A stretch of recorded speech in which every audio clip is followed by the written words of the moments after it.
सबसे बड़ा सवाल यह है कि मैच्योरिटी पर आखिर पैसा कैसे मिलेगा, टैक्स लगेगा या नहीं, और ये IBJA आखिर क्या होता है। तो सबसे पहले समझिए, SGB द्वारा जारी किया गया ऐसा गोल्ड इन्वेस्टमेंट है जिसमें फिजिकल गोल्ड रखने की ज़रूरत नहीं होती। इसमें आपको गोल्ड प्राइस एप्रिसिएशन का फ़ायदा भी मिलता है और सालाना 2.5% इंटरेस्ट भी मिलता है, और मैच्योरिटी पर टैक्स एडवांटेज भी मिल सकता है। अब मई 2026 में SGB इतना चर्चा में क्यों है?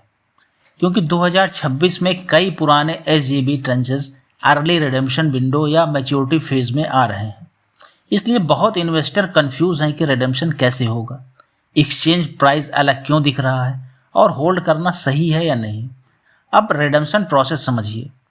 SGB फुल मैच्योरिटी 8 साल की होती है, लेकिन 5वें साल के बाद इंटरेस्ट पे आउट डेट्स पर अर्ली रिडेम्पशन ऑप्शन भी मिल जाता है। यानी बीच में एग्जिट पॉसिबल है, लेकिन हर समय नहीं। अब सबसे इम्पॉर्टेंट चीज़, रिडेम्पशन प्राइस कैसे तय होता है। यहीं आता है IBJA। IBJA भारत की बुलियन इंडस्ट्री की बड़ी एसोसिएशन है जो रोज़ गोल्ड बेंचमार्क प्राइस जारी करती है। RBI भी SGB रिडेम्पशन प्राइस तय करने में इसी बेंचमार्क का डेटा का उपयोग करती है। फार्मूला बहुत सिंपल है, मतलब RBI पिछले 3 वर्किंग डेज के 99.9 प्योरिटी गोल्ड एवरेज प्राइस के आधार पर आपका फाइनल रिडेम्पशन वैल्यू करता है। इसलिए कई बार NSE या BSE पर SGB का मार्केट प्राइस अलग दिखता है, लेकिन मैच्योरिटी वैल्यू अलग निकलती है, क्योंकि एक्सचेंज प्राइस डिमांड और सप्लाई से चलता है, जबकि RBI redemption value IBJA benchmark से तय होती है। मान लीजिए एक्सचेंज पर आपका SGB 9200 चल रहा है, लेकिन IBJA एवरेज के हिसाब से RBI रिडेम्पशन 9450 रुपये तय करता है। ऐसे केस में मैच्योरिटी पर आपको 9450 रुपये के हिसाब से मिल सकता है। और अब सबसे बड़ा फ़ायदा समझिए, अगर आपने SGB को मैच्योरिटी तक होल्ड किया और गोल्ड एप्रिसिएशन पर कैपिटल गेंस टैक्स नहीं लगता, यही SGB का सबसे पावरफुल एडवांटेज माना जाता है। लेकिन अगर आपने मैच्योरिटी से पहले एक्सचेंज पर बेच दिया तो कैपिटल गेन टैक्स लागू हो सकता है।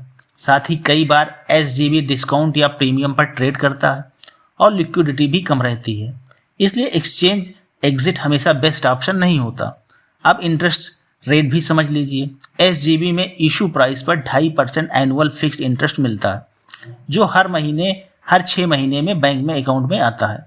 लेकिन याद रखिए, इंटरेस्ट टैक्सेबल होता है। अब फाइनल क्वेश्चन, अभी क्या करना चाहिए?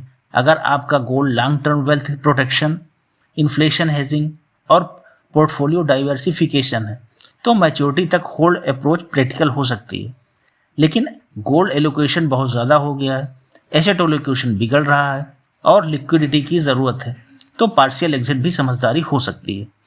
फाइनल क्लैरिटी यही है कि SGB सिर्फ गोल्ड इन्वेस्टमेंट नहीं है, यह sovereign backed, tax efficient, long term wealth protection tool है। और स्मार्ट इन्वेस्टर इसे ट्रेडिंग प्रोडक्ट की तरह नहीं, बल्कि पोर्टफोलियो एलोकेशन टूल की तरह यूज करते हैं। जो लोग सिर्फ रिटर्न नहीं, स्ट्रक्चर समझते हैं, वो मार्केट में लंबे समय तक टिकते हैं। ऐसी क्लैरिटी यहाँ रोज़ मिलती है, और मार्केट में क्लैरिटी ही सबसे बड़ा एज है।